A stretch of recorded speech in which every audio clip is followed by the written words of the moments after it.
Namaskar. Welcome to Science Revolution Assam. So, সকলোকে স্বাগতম জনাইছো আমাৰ এই সায়েন্স ৰিভলিউচন চেনেলটোলৈ আৰু আমি সকলোলৈকে অসমবাসীলৈকে ৰঙালী বিহুৰ আন্তৰিক শুভকামনা জ্ঞাপন কৰিছো আৰু যিসকল ছাত্ৰ-ছাত্ৰীয়ে হাই সেকেন্ডাৰী আৰু HSLC এক্সাম ইতিমধ্যে অৱতীৰ্ণ হ'ল তেওঁলোকৰো এটা ভাল ৰিজাল্টৰ কাৰণে তেওঁলোকে যেটো ৰিজাল্ট আশা কৰিছে সেই ৰিজাল্টটো যাতে তেওঁলোকে লাভ কৰিব পাৰে নজন বিশ্ব গতিকে সেই ৰিজাল্টটো যাতে পাব পাৰে তাৰ কাৰণে আমি শুভকামনা জ্ঞাপন কৰিছো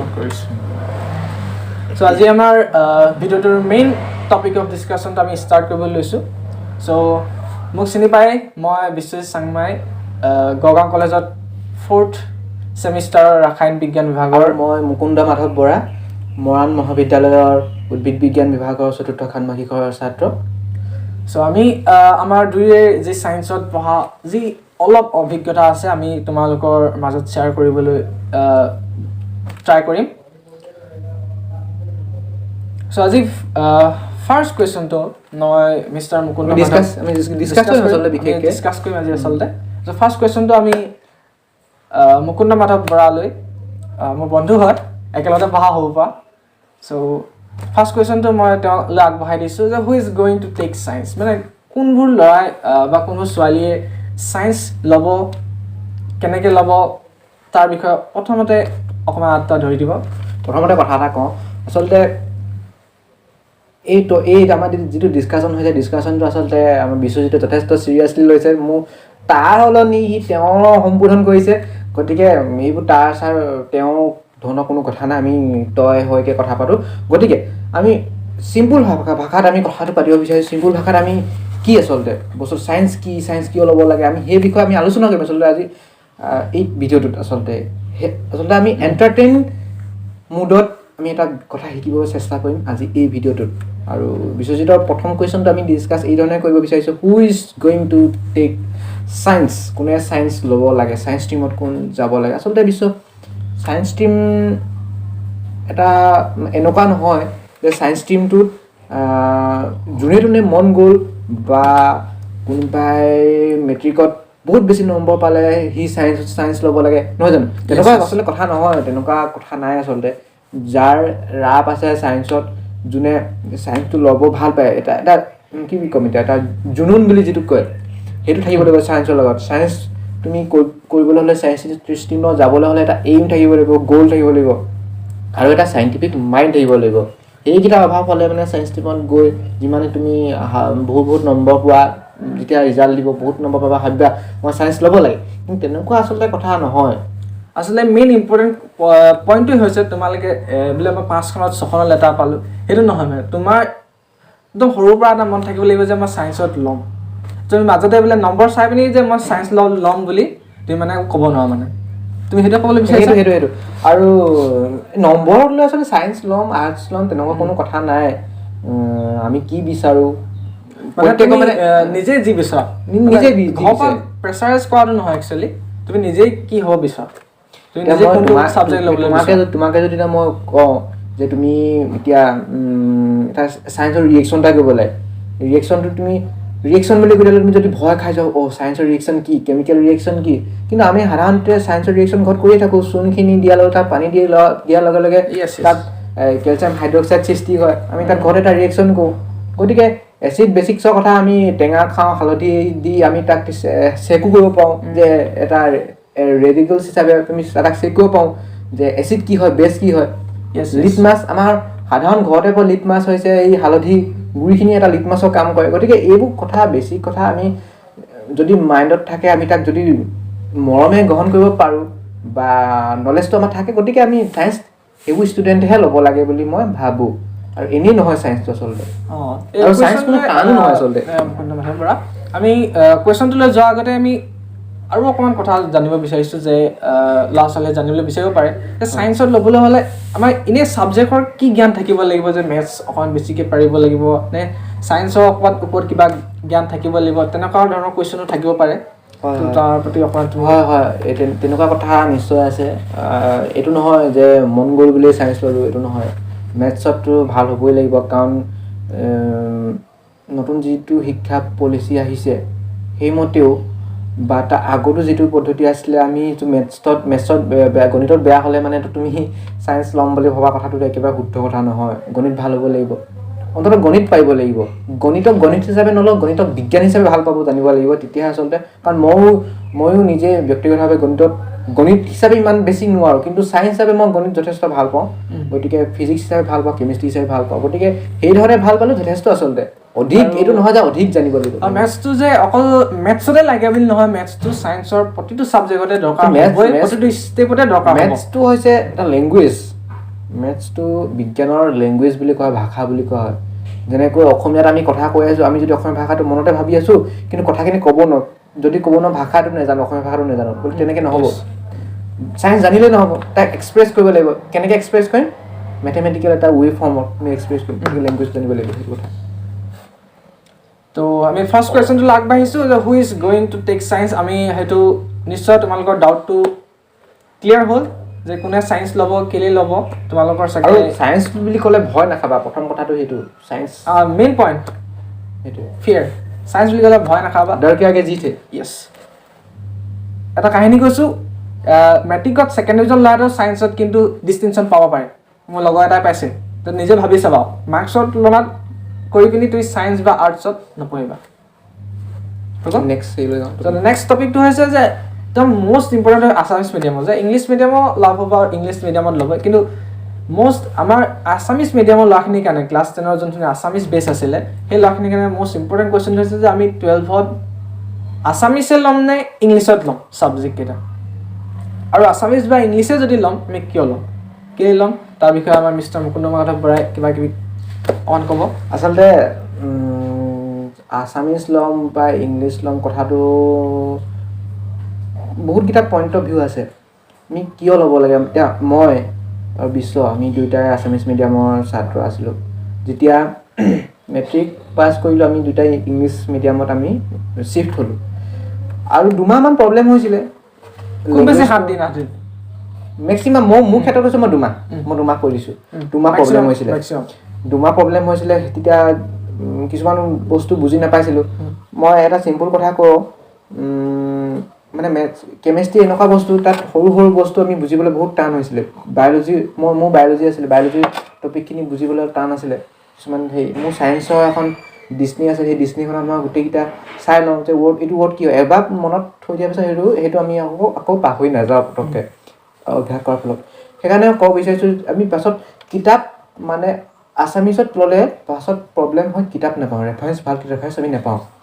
সেইটো কাৰণে আমি মষ্ট ইম্পৰ্টেণ্ট পইণ্ট ইংলিছলৈ শ্বিফ্ট হ'বই লাগিব যদি পালোহেঁতেন বেলেগ কথা আছিলে আছামিজ মিডিয়ামত থাকিলে মাতৃভাষাত থাকিলেতো ভাল কথাই অভিয়াছলি কিন্তু আমি ৰেফাৰেঞ্চ নাপাওঁ ন কাৰণ ৰেফাৰেঞ্চ যদি নাপাওঁ তুমি পাছলৈ IIT JEE বা বাকী কম্পিটিটিভ এক্সামবোৰৰ কাৰণে কেনেকৈ তুমি প্ৰিপেৰেশ্যন কৰিবা সেইটো আমি IIT JEE কি আমি তাৰ বিষয়ে পাছত পাতিম চ' আমি তোমালোকে গম পালা অবভিয়াছলি ইংলিছত ল'বই লাগিব খাটাং চিয়'ৰ ইংলিছত নল'লে তোমাৰ নিজৰ প্ৰব্লেম হ'ব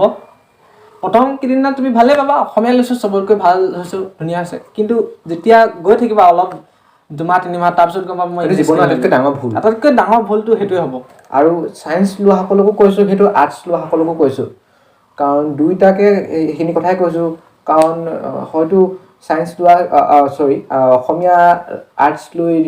যিসকল ল'ব সেইসকলে ভাবিব চাগে নম্বৰ কেইটামান বেছিকৈ পাম কিন্তু সেইকেইটা নম্বৰ বেছি পোৱাতকৈ যদি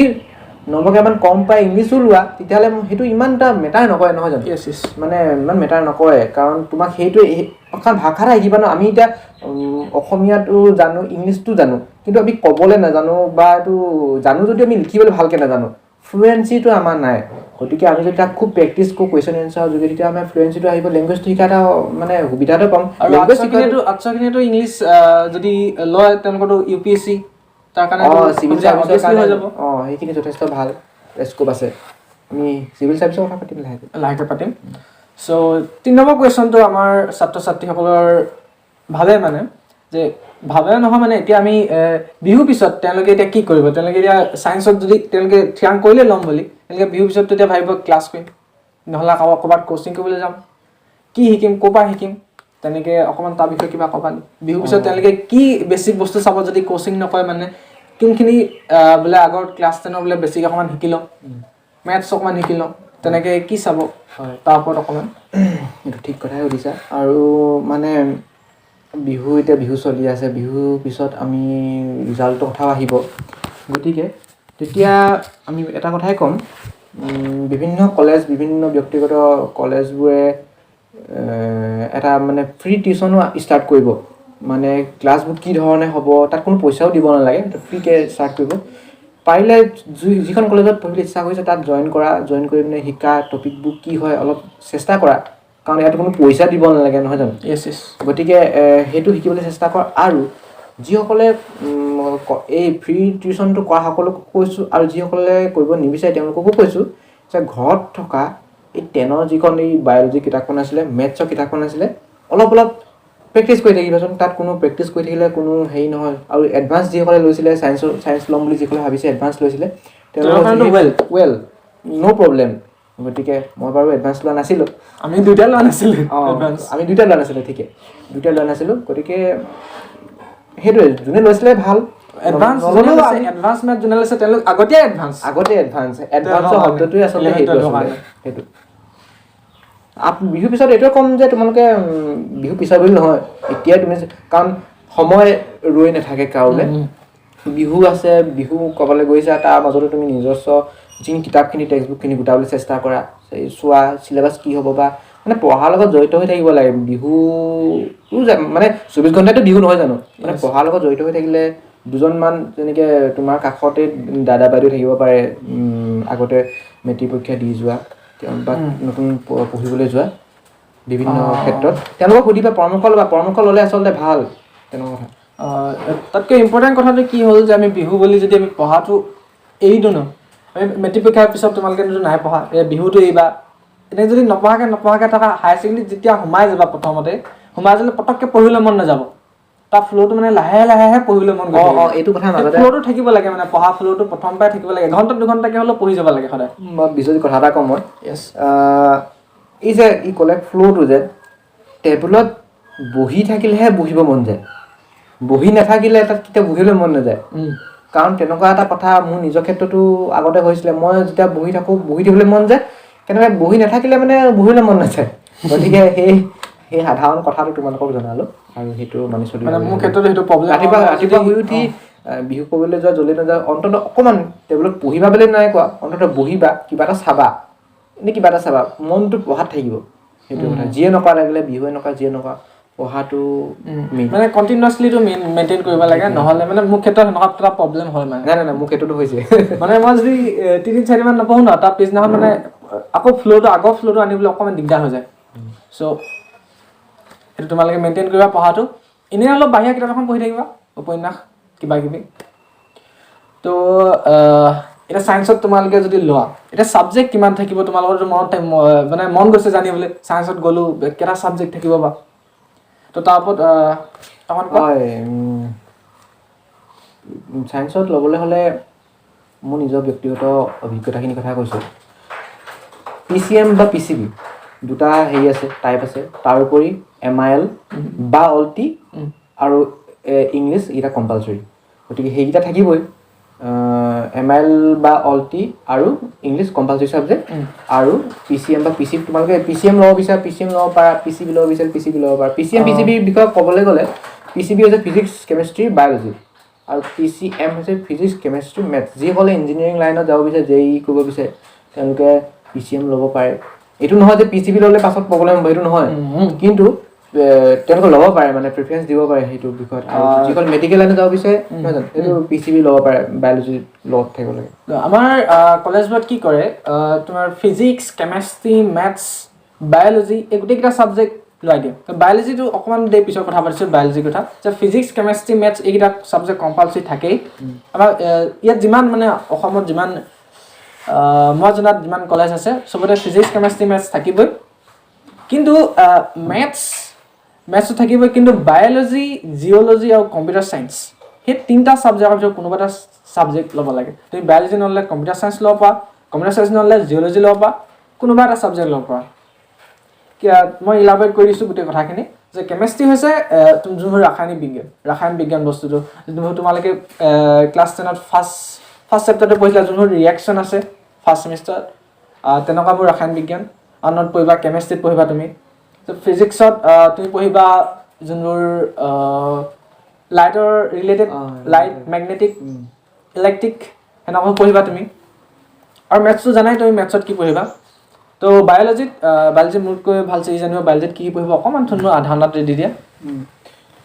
বায়'লজিত দুটা পাৰ্ট হিচাপে আহিব বটানী আৰু জুলজি হিচাপে আহিব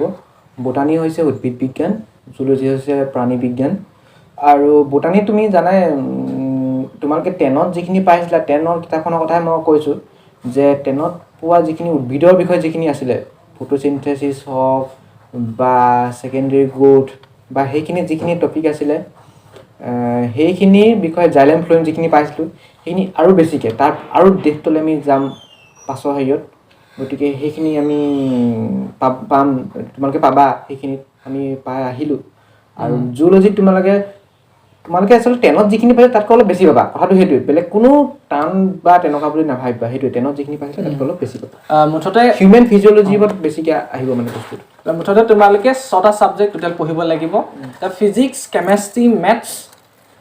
অল্টি বা আছামিছ যিকোনো এটা তোমালোকে ল'ব লাগিব আৰু এটা ইংলিছ আৰু লগতে আছামিজটো MIL বুলি ক'ব আছামিজটো MIL বুলি ক'ব আৰু লগতে তোমাৰ বায়'লজি জিঅ'লজি আৰু কম্পিউটাৰ চায়েন্স এই তিনিটাৰ ভিতৰত যিকোনো এটা ছাবজেক্ট ল'ব পাৰিবা বায়'লজিৰ বিষয়ে তোমালোকে জানাই আৰু কম্পিউটাৰ চায়েন্স যাৰ 9-10ত কম্পিউটাৰ চায়েন্স আছে সি ল'লে ভাল 11-12ত কম্পিউটাৰ চায়েন্স তাৰ কাৰণে বহুত উজু হৈ যায় আৰু কম্পিউটাৰ চায়েন্সত মাৰ্কছটো গেইন কৰিবলৈ বহুত ভাল চ' সেইটো কাৰণে আৰু জিঅ'লজি মানে কিছুমান পৰিৱেশৰ বিষয় বুলি মই অকণমান জানো আৰু জিঅ'লজি মোৰ নাছিলে যিহেতু মই ইমান জিঅ'লজিৰ বিষয়ে ক'ব নোৱাৰিম জিঅ'লজি মানে তাত এইটো হয় যে আমাৰ যিটো ভূগৰ্ভৰ যিখিনি আমি গঠনখিনিৰ বিষয়ে জিঅ'লজিত পঢ়া এটা স্কোপ আচলতে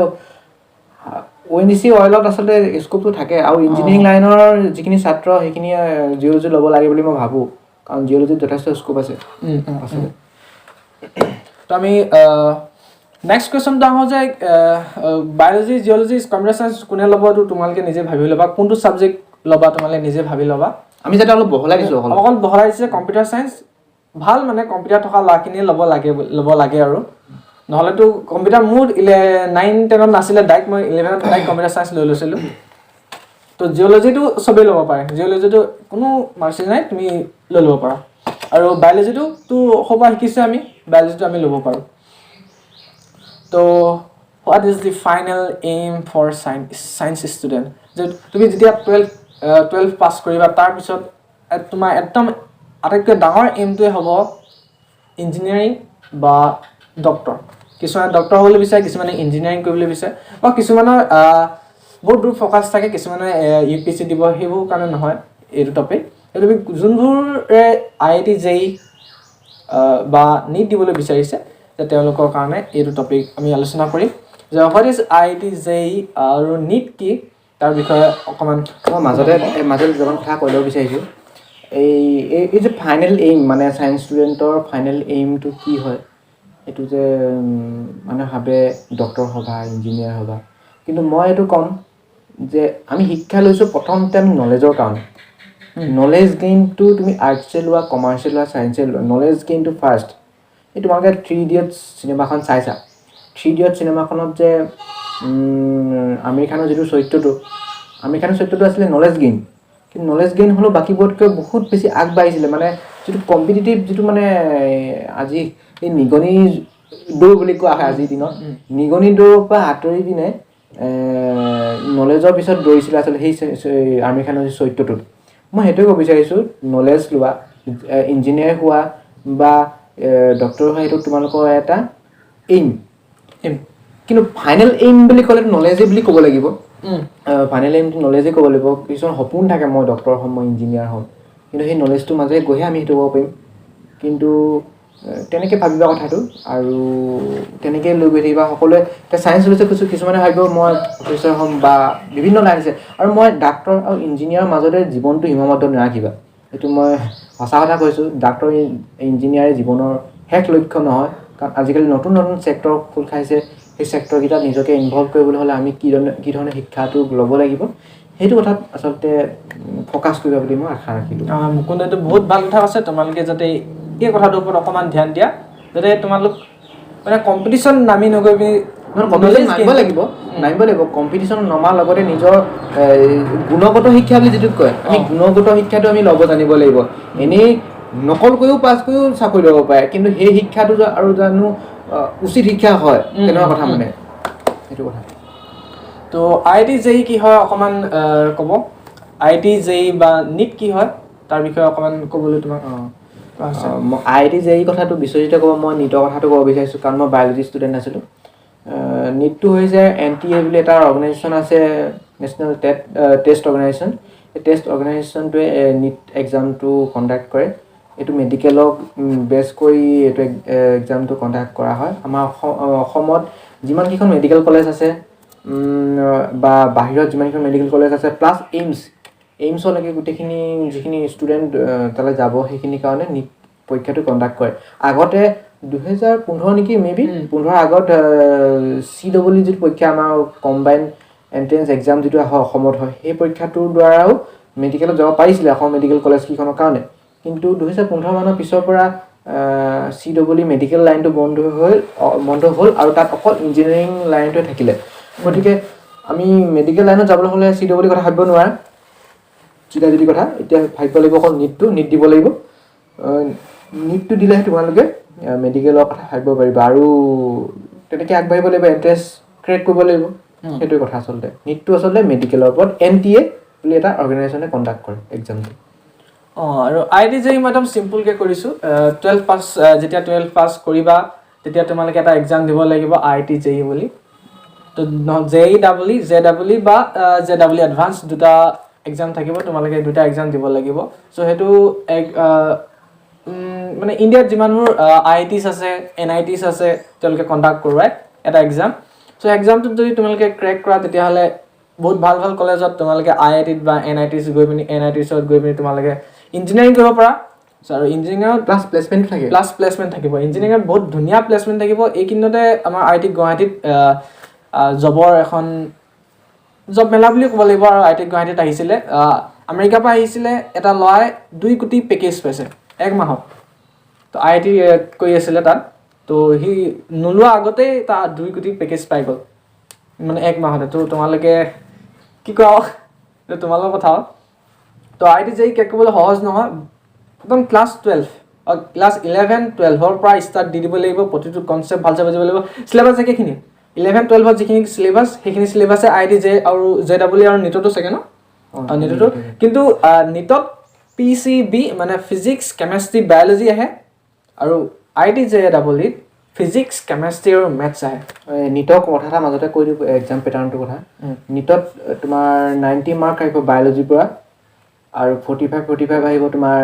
ফিজিক্স আৰু কেমেষ্ট্ৰিৰ পৰা, টোটেল 180 মাৰ্ক আহিব হেৰিয়ৰ পৰা, মানে নীটৰ 180 মাৰ্ক আহিব সেইটোৱে পেটাৰ্ণটো। তো মই JEE মাৰ্কছটো চাই দিছোঁ দেই, মই JEE মাৰ্কছটো মনত নাই মোৰ ইমান। JEE তুমি CEE বিষয়ে অকণমান কৈ দিয়া। CEEটো মই অলপ আগত যে ক'লোঁ মেডিকেল এক্সামটো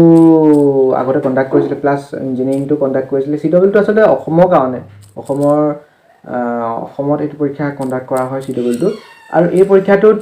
অসমত যিখিনি ইঞ্জিনিয়াৰিং কলেজ আছে, যোৰহাট ইঞ্জিনিয়াৰিং কলেজ বা তেনেকৈ যিখিনি ইঞ্জিনিয়াৰিং কলেজ আছে সেইখিনিৰ কাৰণে আচলতে CEE এক্সামটো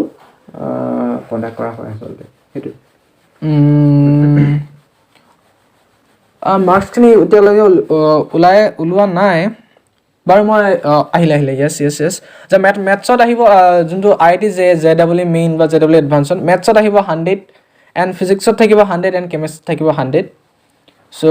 300 টোটেল থাকিব। তোমালোকে প্ৰিপেয়াৰ বহুত ভালছে কৰিব লাগিব, বহুত টাফ হয়। গোটেই অল ইণ্ডিয়াৰ ল'ৰাই এক্সামটো দিয়ে, লাখ 10 লাখ ল'ৰাই দিয়ে, 10 লাখৰ ওপৰতো দিয়ে। কিন্তু তাৰ ভিতৰত চিলেক্ট হয় 5,000 10,000 ল'ৰা। তো তোমালোকে নিজে ভাবি লোৱা সিমানকেইটা ল'ৰাৰ ভিতৰত আহিবলৈ তুমি কিমান ভালছে পঢ়িব লাগিব, কেনেকৈ প্ৰিপেৰেশ্যন কৰিব লাগিব। আৰু কিছুমান চোকা ল'ৰাটো এতিয়াৰ পৰা IIT JEE কাৰণে প্ৰিপেৰেশ্যন কৰি দিলে। 11ৰ চিলেবাছ উলিয়াই দিলে, 11ৰ চিলেবাছৰ লগত IIT JEE পঢ়িবলৈ ষ্টাৰ্ট দি দিলে। ত' তোমালোকে IIT JEE কাৰণে কোচিঙো কৰিব পাৰা, ইণ্ডিয়া আমাৰ আছামত কোচিংটো অকণমান কমেই থাকে তেওঁ অনলাইনত তোমালোকে কোচিং কৰিব পাৰা আন একাডেমি আছে বেদান্ত আছে তেনেকৈ বহুত আছে ফিজিক্সৱালা বুলি এজন আছে বহুত কম টকা লয় কিন্তু বহুত হাই লেভেল কোৱালিটি তোমালোকক IIT JEE কাৰণে পঢ়ায় নিটৰ কাৰণেও পঢ়ায় চ' তোমালোকে ফিজিক্সৱালা এইকেইটা আছে তাত ডাউনলোড দি পিনি তোমালোকে চাব পাৰা নহ'লে ফিজিক্সৱালা ইউটিউব চেনেল এটা আছে তেওঁ কেনেকৈ পঢ়ায় কি পঢ়ায় তোমালোকে চাব পাৰা তো আজি ভিডিঅ'টো ইমানতে শেষ হৈছে বুলি কৈছোঁ আৰু তোমালোকৰ যদি আৰু কিবা ডাউট থাকে তোমালোকে কমেণ্ট বক্সত দিবা আৰু যদি আমি তোমালোকক ইনফৰমেশ্যনখিনি দিব পাৰিছোঁ তেতিয়াহ'লে লাইক শ্বেয়াৰ এণ্ড ছাবস্ক্ৰাইব কৰিবা তোমালোকৰ বন্ধু বান্ধৱীলৈ ভিডিঅ'টো পঠিয়াবা যোনবোৰ মানে এনেকুৱা ডাউট আছে কাৰোবাৰ আৰু তুমি কিবা ক'বা সেইটোৱেই আৰু সকলোকে পুনৰবাৰ শুভকামনা জনালোঁ ভাল ৰিজাল্টৰ বাবে ঈশ্বৰৰ ওচৰত প্ৰাৰ্থনা কৰিছোঁ ভাল ৰিজাল্ট হওক তোমালোকে যি ধৰণে আশা কৰিছা যথেষ্ট কষ্ট কৰিছা তোমালোকে আৰু তোমালোকৰ কষ্ট যদি অকণমানো আমি অংশীদাৰ হ'ব পাৰিছোঁ তেনেহ'লে আমি নিজকে ধন্য মানিম আৰু তোমালোকে আগবাঢ়ি যোৱা তোমালোকে আমাৰ অনুজ হিচাপে আমাৰ ভাতৃপ্ৰতিম হিচাপে তোমালোকে আগবাঢ়ি যোৱা ভাল হওক তোমালোকে আমি যিখিনি মানে আমি যিখিনি জানিলোঁ যিখিনি অভিজ্ঞতা পালোঁ সেইখিনি তোমালোকক ক'লোঁ তাৰ মাজত যদি যথেষ্টখিনি ভুলো হ'ব পাৰে কথা কওঁতে মেলোঁতে সেইটো হয় তাৰ বাবে তোমালোকে ক্ষমা কৰি দিবা সেইখিনি কথা আৰু কিবা জনাবলগীয়া থাকিলে বা কিবা ডাউট থাকিলে কমেণ্ট বক্সত নিশ্চয় সুধিবা আৰু আমি যে চব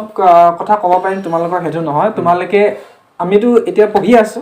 আমাতকৈ ডাঙৰ মানুহ অভিজ্ঞতা আছে তোমালোকৰ টিচাৰ্ছক সোধা কি কৰিম কি নকৰিম চ' তেওঁলোকে আমাতকৈ ভালছে ক'ব পাৰিব চ' তোমালোকে যদি ইমান দেৰিলৈকে ভিডিঅ'টো চাই আছা তোমালোক নিশ্চয় বহুত চিৰিয়াছ লোৱা হয় চায়েন্সত পঢ়িবই মই গম পাই গ'লোঁ তোমালোক পঢ়িবাই চ' 26 মিনিট হৈ গৈছে তোমালোকে এতিয়ালৈকে যদি ভিডিঅ'টো চাই আছা তেতিয়াহ'লে আজিৰ পৰা পঢ়া ষ্টাৰ্ট দি দিয়া তোমালোক বহুত চিৰিয়াছ লোৱা গম পালোঁ তোমালোকৰ ভৱিষ্যত আছে and bye bye like share and subscribe well done